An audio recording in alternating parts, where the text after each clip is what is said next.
마가복음 4장 30절부터 32절까지의 말씀 우리 함께 읽습니다. 시작. 또 이르시되 우리가 하나님의 나라를 어떻게 비교하며 또 무슨 비유로 나타낼까? 겨자씨 한 알과 같으니 땅에 심길 때에는 땅 위의 모든 씨보다 작은 것이로되 심긴 후에는 자라서 모든 풀보다 커지며 큰 가지를 내나니 공중의 새들이 그 그늘에 깃들일 만큼 되느니라. 아멘. 복음과 공동체 5번째 시간, 하나님 나라는 조그맣게 시작합니다. 하나님 나라는 조그맣게 시작합니다 라는 제목으로 하나님의 말씀 전하겠습니다. 예수님의 말씀 중에 최대의 단일 주제는 하나님 나라입니다. 마태, 마가, 누가, 요한복음을 읽어보시면 예수님 복음의 핵심 메시지는 하나님 나라입니다.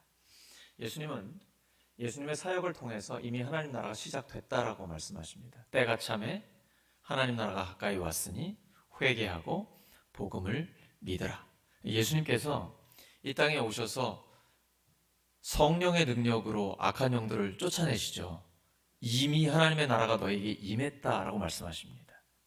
죄로 인해서 하나님 나라를 잃어버리고 사탄이 통치하고 있는데 예수님이 오셔서 그 마귀의 통치 세력을 없애버리고 하나님 나라의 통치를 회복시키는 것이죠.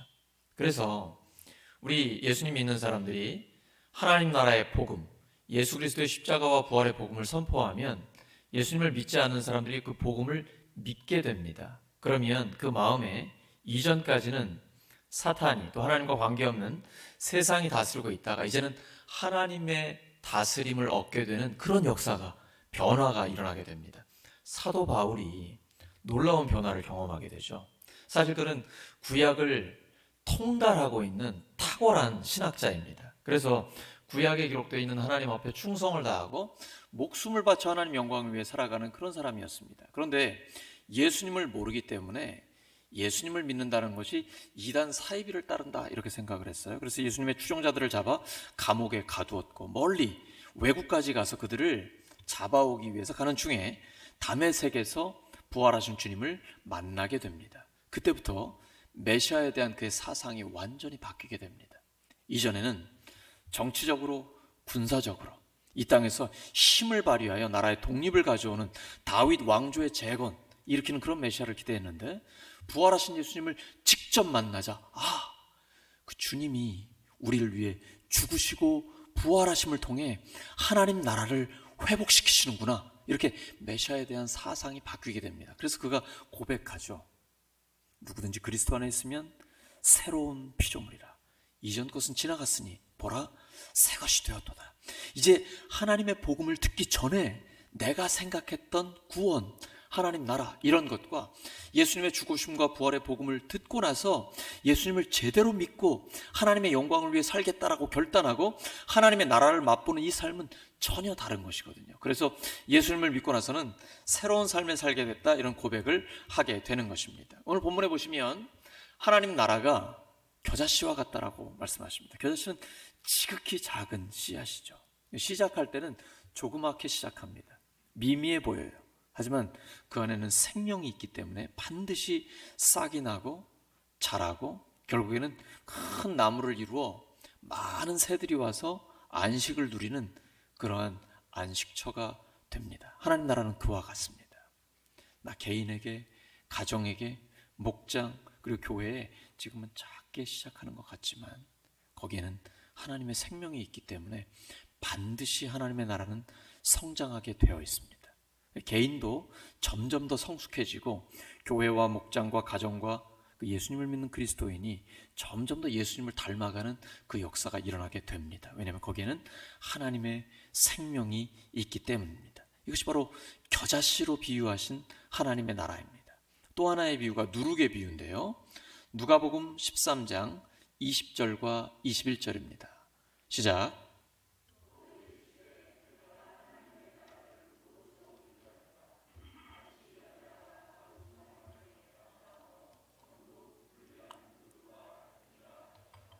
이 누룩이라는 것은 들어가게 되면 전부 불풀게 하는데 발효를 시켜서 성질을 완전히 바꿔놓죠.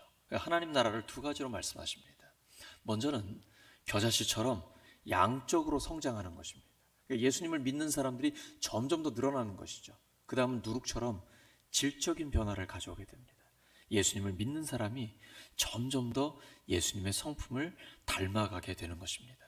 성령의 역사가 있기 때문에 반드시 우리의 삶에는 그러한 변화와 성장이 일어나게 됩니다. 근데 예수님의 이 복음에는 창조와 타락, 언약과 종말이라는 사상이 있습니다. 하나님께서 하나님의 형상대로 사람을 만드셨는데 그만 사탄의 유혹에 사람이 넘어가게 됩니다. 네가 하나님이 될 수 있다.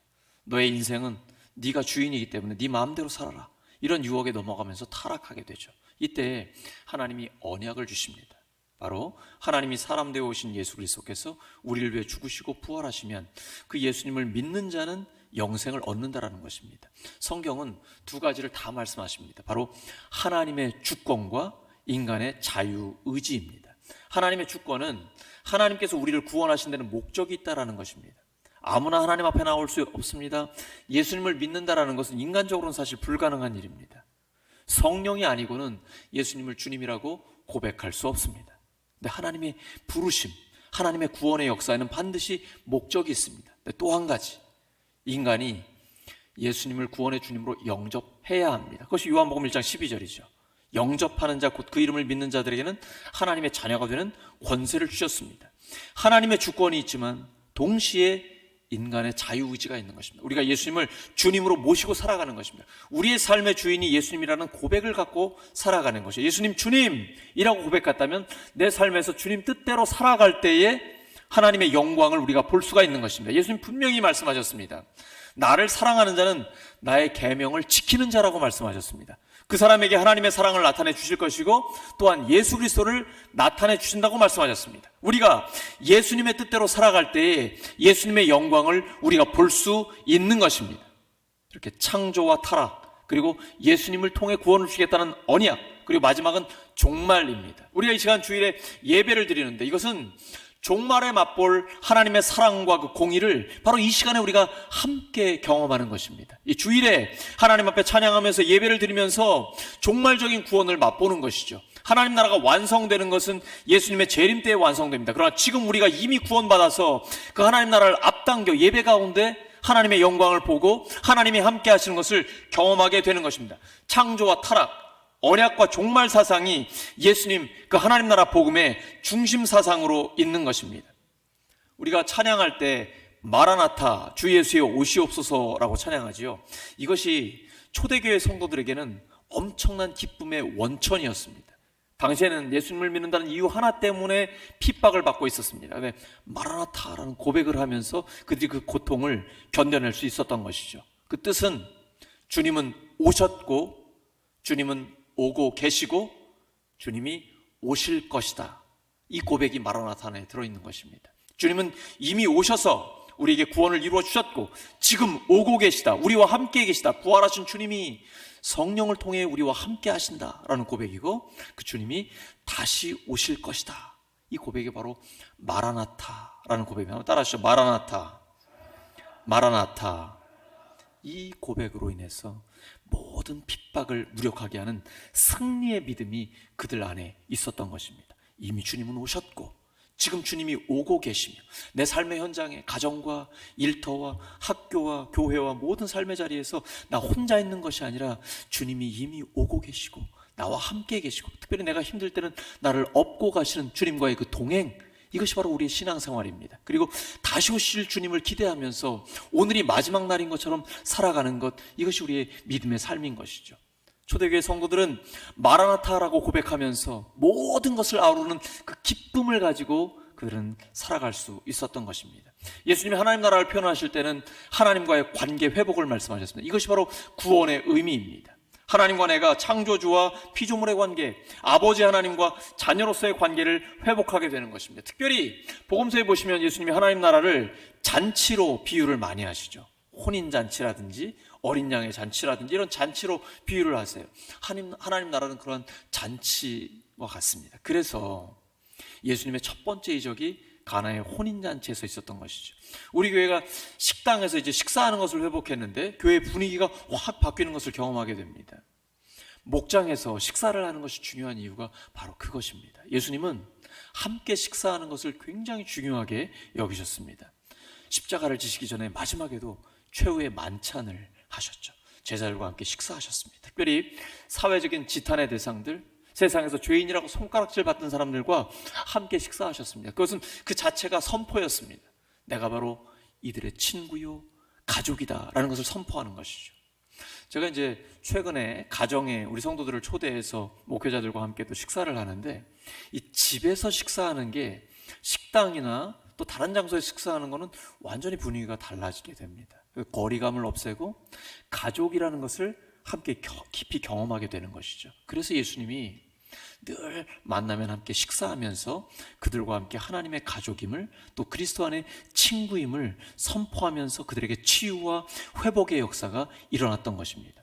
하나님 나라의 역사의 대표적인 것은 바로 치유의 역사입니다. 근데 복음서를 보면 병든 자들이 고침을 많이 받죠. 불치병자들, 또 죽은 자를 살리는 놀라운 치유의 역사들이 기록되어 있습니다. 그러니까 복음서를 읽다 보면 하나님의 치유는 육체적인 치유구나 이렇게 생각하기가 쉬워요. 그런데 여러분 그 내용 보시면 죄인들의 치유도 굉장히 많이 나오죠. 예수님께 향유를 부은 여인, 죄인이라고 손가락질 받는 여인이었습니다. 그에게 죄 사함의 역사를 일으켜 주십니다. 가늠하다 현장에서 잡힌 여인, 나도 너를 정죄하지 않는다. 가서 다시는 죄를 짓지 마라. 세리장 삭개오, 그는 사회에서는 왕따였습니다. 부자였지만 사회적으로는 매장도 있는 친구도 없는 사람입니다. 그런데 예수님이 그 집에 가서 함께 식사합니다. 설교 한 말씀을 안 하셨습니다. 근데 그가 회개하고 물질을 그가 빼앗은 자들에게 4배를 갚고, 자기 재산이 굉장히 많았을 텐데 절반을 떼어 가난한 자들에게 나눠주는 실제적인 결단이 있었습니다. 너의 보물이 있는 곳에 너의 마음이 있다라고 주님 말씀하셨거든요. 진정한 회개는 돈 지갑이 회개할 때 진짜 회개가 일어납니다. 그 삭개오가 관계의 회복, 구원의 역사를 경험하게 됩니다. 베드로 비롯한 예수님의 제자들은 어땠습니까? 예수님 모른다고 부인했습니다. 다 도망갔어요. 근데 부활하신 주님이 그들을 다 용서하셨습니다. 복음서에 보시면 육체적인, 심리적인, 사회적인, 그리고 영적인 이 모든 부분에 치유가 일어납니다. 하나님 나라는 반드시 치유가 일어납니다. 개인, 가정, 우리의 삶의 자리에 하나님의 치유의 역사가 나타나게 되는 것입니다. 여러분 기대하십시오. 내가 복음을 정말 제대로 믿었고 우리 안에 성령님이 역사하고 계신다면 나 개인과 우리의 가정과 교회와 삶의 자리에 반드시 치유와 회복의 역사가 일어나게 됩니다. 나부터 변화됩니다. 하나님 나라를 기대하시기 바랍니다. 우리가 개인적인 친목회로 모인 것 아니잖아요. 우리 안에 하나님이 함께 하십니다.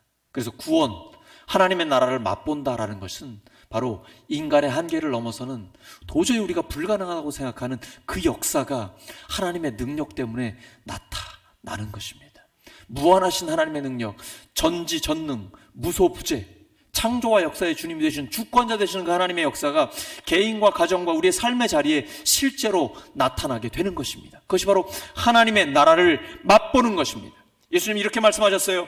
내가 만일 하나님의 손을 힘입어 귀신을 쫓아낸다면 하나님의 나라가 이미 너희에게 임하였느니라. 우리 안에 치유의 역사, 회복의 역사가 있다면 하나님의 통치가 이루어진 것이고 우리 안에는 이미 하나님의 나라가 이루어진 것입니다. 예수님은 우리의 현실적인 문제를 잘 알고 계십니다. 그런데 눈에 보이는 현실적인 문제가 실제가 아니라 그 배후에 있는 사탄의 역사를 예수님은 보고 계십니다. 그래서 이미 악한 영들을 묶어내시고 특별히 십자가에 달리실 때 사탄의 허리를 부러뜨려 버렸습니다. 이미 예수님은 결정적인 승리를 이루어 주셨습니다. 근데 지금 이 땅에 아직 사탄의 잔재들이 있죠. 악한 영들이 실제로 역사한단 말이에요. 근데 아무것도 아닙니다. 예수님의 이름으로 그것들을 이기면서 나아가는 것이죠. 그리고 마지막에는 예수님이 재림하실 때 사탄과 그의 추종자들은 전부 다 지옥으로 가게 될 운명으로 이미 결정이 됐습니다. 그래서 지금도 끊임없이 우리를 공격하는 것입니다. 이미 마귀의 종들은 사탄에게 아무 관심의 대상이 아닙니다. 그런데 우리 예수 그리스도의 종들은 어떻게 하든지 시험을 하고 유혹을 해서 우리를 넘어뜨리려고 합니다. 야금야금 하나님으로부터 멀어지게 하고 교회로부터, 성도들로부터 멀어지게 합니다. 시험을 다양한 방법으로 줍니다. 서운하게 합니다. 마음에 상처를 줘요. 성도들로부터 멀어지고 목장과 교회로부터 멀어지면 하나님으로부터 멀어지게 됩니다. 우리 목자 목녀님들이 또 선생님들이 꼭 하셔야 될 일이 있습니다. 목원들을 또는 학생들을 변화시키려고 하지 마십시오. 그건 우리의 몫이 아닙니다. 우리는 그들을 은혜의 자리에 머물게 하는 것입니다. 우리의 섬김을 통해 예배의 자리, 목장의 그 모임에 어떻게 해서든 기도의 자리, 하나님의 말씀을 듣는 자리에 오게만 하십시오. 자꾸 노출을 시켜주십시오. 그러면 성령께서 역사하셔서 변화시키는 것은 하나님이 하십니다. 나를 보십시오. 잔소리한다고 변화됩니까? 오히려 역효과 나타납니다.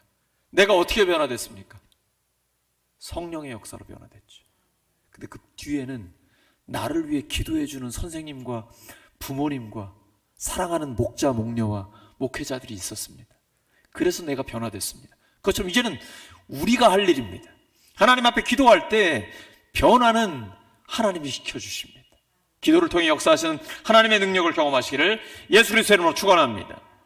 우리 주일에는 마음껏 하나님 앞에 예배드리고 바로 그 일, 생명을 살리는 일을 우리가 하는 것입니다. 예수님 그러셨죠. 아버지께서 이제까지 일하시니 나도 일한다. 안식일에 일하셨어요. 주일에 일하셨어요. 어떤 일을 하셨습니까? 생명을 살리는 일, 치유와 회복의 일을 하셨습니다. 우리도 마찬가지입니다. 하나님 앞에 기쁨으로 예배드리고 이제 우리를 통해서 역사하시는 그 하나님을 경험하는 것입니다. 기쁨으로 달려가십시오. 기도하면서 사람들을 만나십시오. 우리를 통해 하나님의 위로가 그들에게 임하고 하나님의 치유와 회복의 역사가 우리를 통해 나타나게 되는 것입니다. 내 아버지께서 이제까지 일하시니 나도 일한다. 하나님의 치유의 역사가 우리의 삶에 나타날 때 이제 예수님을 믿지 않는 사람들은요, 그거를 극적으로 경험하게 됩니다. 예수님을 믿지 않는 사람들이 예를 들어 돈을 많이 벌고 그냥 편안하게 살고 건강하고 아무 문제 없는 것 같잖아요. 속속들이 들어가 보세요. 다 문제가 있습니다. 저는 아주 가난한 곳에서부터 강남이나 또 미국에 가서도 목회를 해봤어요. 겉으로 볼 땐 몰라요. 가볍게 인사만 하면 그냥 괜찮은 것 같아요. 속으로 들어가 보세요. 문제가 다 있습니다. 예수님을 믿지 않으면 반드시 문제가 있어요. 첫째, 죽음에 대한 두려움. 하나님이 안 계시기 때문에 인간적인 외로움. 하나님으로만 채울 수 있는 그 공간이 채워지지 않기 때문에 공허함이 있어요. 쓸쓸함이 있어요. 불안함과 두려움이 있어요. 굉장한 부자와 재벌들 편안할 것 같습니까? 아니에요. 그래 보이는 것이지 늘 불안한 것이죠. 자기의 결정이 그룹 전체의 운명을 좌우하기 때문에 늘 아주 꼭대기 위에서 떨어질 것 같은 벼랑 끝에 서 있는 듯한 그런 불안함이 있는 거예요. 리더들에게 다 그 불안함이 있는 것입니다. 여러분, 우리가 예수님을 믿지 않은 사람들에게 복음이 꼭 필요하다는 것을 기억해야 합니다. 우리가 바로 그 사명을 맡은 사람입니다. 새 가족들 한 명 한 명을 위해 기도하고 그들을 섬기며 몸부림칠 때 하나님께서 구원의 역사를 일으켜 주시는 것입니다. 하나님께서 그래서 치유의 역사를 일으킬 때 예수님을 믿지 않는 사람이 예수님을 믿게 되면요, 그때부터 이러한 증상들이 없어져요. 불안하지 않아요. 불안함이 이 땅에 살기 때문에 약간 있긴 있습니다. 완전히 없는 건 아니지만 이 안에 평안함이 지배를 해요. 그래서 어쩔 수 없이 땅에 살면서 어렵고 또 앞을 내다보지 못하기 때문에 조금 불안함이 있지만 하나님의 평강이 그것을 압도합니다. 하나님이 함께 하신다는 확신 때문에 이 안에 진정한 기쁨이 있어요. 성경에 기록되어 있는 기쁨과 평안, 성령의 열매들이 우리 삶에 회복되는 것을 경험하게 됩니다. 그래서 원래 좋았던 창조의 상태로 회복되는 것입니다. 예수님 믿지 않는 사람들이 믿는 사람이 됐을 때에 이러한 성령의 역사를 경험하게 되는 것이죠. 인간이 할 수 있는 일은 오직 하나밖에 없습니다. 이러한 하나님의 역사가 이루어지도록 기도하는 것뿐입니다. 우리의 기도를 통해 하나님께서는 역사하여 주십니다. 빌립보서 1장 23절과 24절입니다. 시작. 내가 그 둘 사이에 끼었으니 차라리 세상을 떠나서 그리스도와 함께 있는 것이 훨씬 더 좋은 일이라 그렇게 하고 싶으나 내가 육신으로 있는 것이 너희를 위하여 더 유익하리라. 이 사도 바울이 복음 전하다가 감옥에 갇힌 상태에서 한 고백이에요. 다시 한번 보겠습니다. 내가 그 둘 사이에 끼었으니, 이 땅의 삶과 이제 죽음 사이에 끼었습니다. 차라리 세상을 떠나서 그리스도와 함께 있는 것이 훨씬 더 좋은 일이라. 저는 이 말씀을 읽으면서 정말 궁금했습니다. 그래서 선배 목사님한테 여쭤봤어요. 목사님, 10년 선배님인데 진짜 죽는 게 더 좋습니까? 제가 그때 30대였거든요. 목사님, 진짜 죽는 게 더 좋아요? 좀 머뭇거리시더라고. 여러분, 진짜 죽는 게 더 좋습니까? 예수님 믿고 사는 게 행복하죠. 근데 바울의 고백은 죽는 게 훨씬 더 행복하다는 거예요. 왜냐하면 하나님과 더 가까이 있으면서 하나님의 생명을 누릴 수 있기 때문에. 그러면 예수님이 다시 오시면요, 완전히 행복한 거예요. 하나님 나라가 완전히 이루어지기 때문입니다. 이게 지금 사도 바울의 고백이에요. 난 죽는 게 훨씬 더 좋은데 내가 지금 여기 살아있는 이유가 있다. 교회의 유익을 위해서다. 이것이 예수님을 믿는 삶입니다. 우린 지금 하나님 나라가 우리 안에 있잖아요. 예수님 믿고 사는 것도 행복한데 죽으면 훨씬 더 행복한 거죠. 죽음에 대한 두려움이 없는 거예요. 예수님 오늘 당장 오셔도 기쁨으로 주님을 만난다라는 고백이 있는 거예요. 왜냐하면 완전히 행복하니까.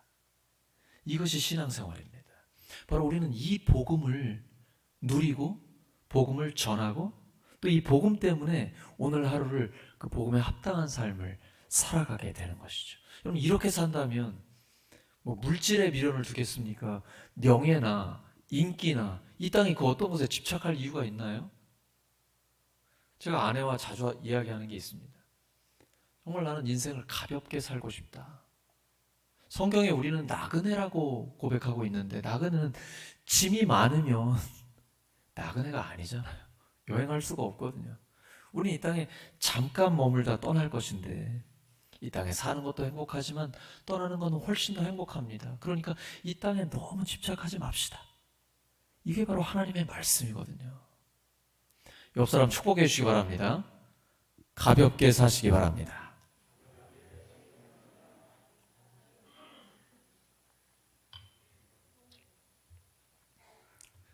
사도 바울이 처음부터 이러진 않았습니다.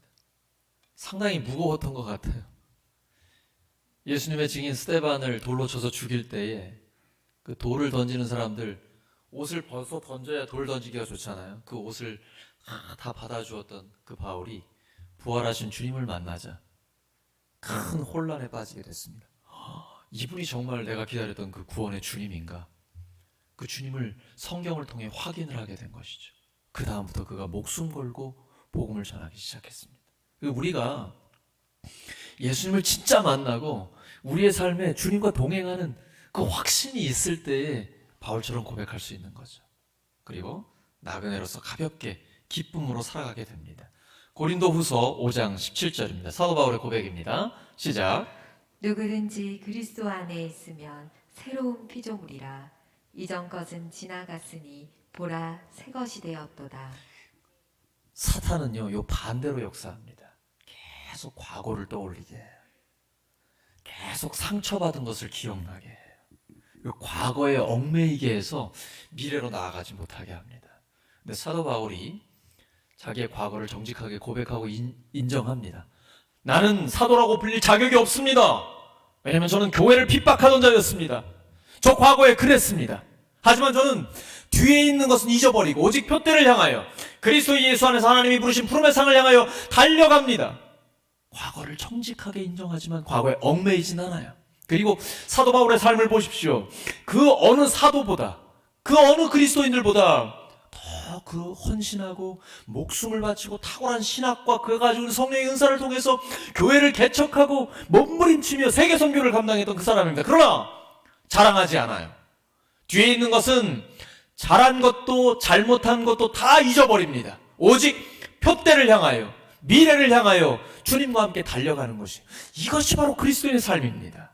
누구든지 그리스도 안에 있으면 새로운 피조물이라. 이전 것은 지나갔으니 보라 새 것이 되었도다. 이 말씀 붙들고 끊임없이 자기 자신에게 하나님의 말씀을 선포해야 됩니다. 과거에 얽매이지 마십시오. 상처에 붙들리지 마십시오. 진정한 용서가 이루어져야 합니다. 담임 목사부터 진정으로 작은 것 하나까지도 회개하고 마음으로 진심으로 용서하고 치유와 회복이 일어나야 되고, 그리고 모든 성도들이, 목자 목녀를 중심으로 모든 성도들이 이 부분에 확실해야 합니다. 작은 것 하나까지도 하나님 앞에 진심으로 회개하고 용서하고 용서받고 치유와 회복이 일어나야 됩니다. 그래야 악한 영이 역사를 못합니다. 교회와 가정과 목장과 삶의 자리가 진정한 회복의 역사, 치유의 역사가 나타나게 됩니다. 작은 것 하나까지도 여러분 사소하게 여기면 안 됩니다. 내가 먼저 해야 합니다. 그래서 진정한 용서와 관계 회복이 일어나면 그때 사랑의 용광로 같은 교회가 되는 것입니다. 성령의 역사를 우리가 함께 경험합니다. 이게 안 되면 아직 악한 영에게 그 역사할 수 있는 빈틈과 빌미를 주기 때문에 성령의 역사를 더 깊이 체험할 수가 없는 것입니다.